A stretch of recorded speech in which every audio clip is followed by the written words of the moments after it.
నమస్తే. Telangana state public service commission దానికి ప్రక్షాళన దిశగా అడుగులు పడుతున్నాయి. దానికి సంబంధించి చైర్మన్ అలాగే నలుగురు మెంబర్లు కూడా రాజీనామా చేశారు. తెలంగాణలో ముఖ్యంగా ప్రభుత్వం మారిన తర్వాత ముఖ్యమంత్రిగా రేవంత్ రెడ్డి ఫస్ట్ ఫోకస్ పెట్టింది Telangana state public service commission ద్వారా. అక్కడ జరిగినటువంటి అక్రమాలు, అవినీతి ఇంత అంతా కాదు. ఇలాంటి క్రమంలో ఒక్కొక్కటిగా చాలా విషయాలు వెలుగులోకి వచ్చాయి.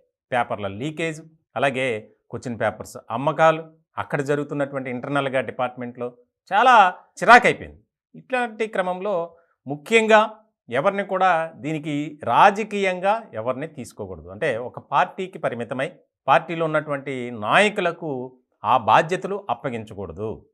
ఎందుకంటే రాజ్యాంగబద్ధమైనటువంటి సంస్థగా టీఎస్పీఎస్సీ ఉంది. ఇట్లాంటి క్రమంలో దానికి సంబంధించి వరుసగా భేటీలు జరిగాయి, సమీక్షలు జరిగాయి. ఇటువంటి నేపథ్యంలో జనార్దన్ రెడ్డి చైర్మన్గా ఉన్నారు ఇప్పటి వరకు. ఆయనతో పాటు నలుగురు మెంబర్లు రాజీనామా చేశారు.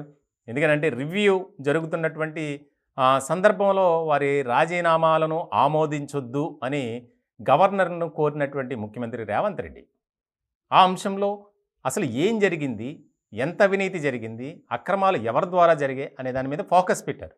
ఇట్లాంటి సందర్భంలో తెలంగాణ స్టేట్ పబ్లిక్ సర్వీస్ కమిషన్ని ప్రక్షాళన చేసి ముఖ్యంగా నిరుద్యోగులకు అది వారధిగా మార్చాలి. ఉద్యోగాల భర్తీ విషయంలో పారదర్శకతతో ముందుకు వెళ్ళాలి. తెలంగాణ రాష్ట్రంలో నిరుద్యోగ సమస్య ఏ స్థాయిలో ఉందో, ఏ మేరకు ఉందో మనం చూసాం. కాబట్టి న్యాయబద్ధంగా ఎక్కడా కూడా అవినీతి అక్రమాలకు తావివ్వకుండా ఉద్యోగాల భర్తీ ప్రక్రియ జరగాలి అనేది ఇక్కడ కీలకంగా మారినటువంటి అంశం. ఇట్లాంటి సందర్భంలో ఈ నెల 12 నుంచి 18 వరకు అప్లికేషన్స్ స్వీకరించారు పోస్టుల కోసం. కొంత ఆశ్చర్యంగానే ఉంటుంది ఈ విషయం. ఎక్కడా కూడా తమకిష్టమైనటువంటి వ్యక్తులకో, లేకపోతే కొంతమందికి అక్కడ మెంబర్లుగానో, లేకపోతే చైర్మన్గా అవకాశం కల్పించాల. ఎక్కడా కూడా ఏ విషయంలోనూ మనం రాంగ్ స్టెప్ వేయకూడదు అని భావించినటువంటి ముఖ్యమంత్రి రేవంత్ రెడ్డి గారు దానికి సంబంధించి ఈ చైర్మన్ అలాగే మెంబర్ల పోస్టుల నిమిత్తం అర్హులైన వారి నుంచి దరఖాస్తులు స్వీకరించారు. చాలా ఇంపార్టెంట్ ఇష్యూగా మనం చూడాలి. ఇది దాదాపు 600 మంది అప్లై చేసుకున్నారు. అందులో మాజీ ఐఏఎస్లు, ఐపీఎస్లు, ఆయా రాజకీయ పార్టీలకు సంబంధించి ఉన్నత విద్యను అభ్యసించిన వారు కూడా చాలామంది ఉన్నారు. ఇట్లాంటి సందర్భంలో ఈ 600 అప్లికేషన్స్ను పరిశీలించి స్క్రూటినీ చేయాలి. ఏంటి అసలు, ఎవరు వచ్చారు, ఎలాంటి అర్హతలు ఉన్నాయి, దాని మీద 3 మెన్ కమిటీని ఏర్పాటు చేశారు ముఖ్యమంత్రి రేవంత్ రెడ్డి. దీనికి సంబంధించి కీలకంగా మారింది. ఇప్పుడు ఆ అప్లికేషన్స్ ఎవరైతే పంపించారో, అప్లై చేసుకున్నారో వాటిని పరిశీలన జరుగుతుంది. అర్హులైన వారికి మరి ఏ రకంగా అనేది ఇక్కడ కీలకంగా మారినటువంటి అంశంగా మనం చూడాలి.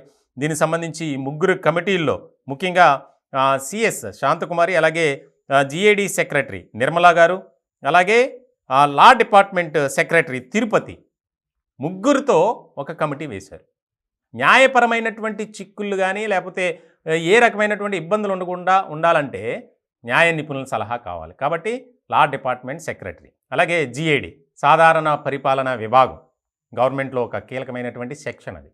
అలాగే ఒక సెక్రటరియట్కి చాలా కీ రోల్లో ఉన్నటువంటి సిఎస్ శాంతకుమారి. ఈ 3 వచ్చినటువంటి అప్లికేషన్స్ని పరిశీలించి ప్రభుత్వానికి, ముఖ్యంగా ముఖ్యమంత్రి రేవంత్ రెడ్డి గారికి ఒక నివేదిక తయారు చేయాలి.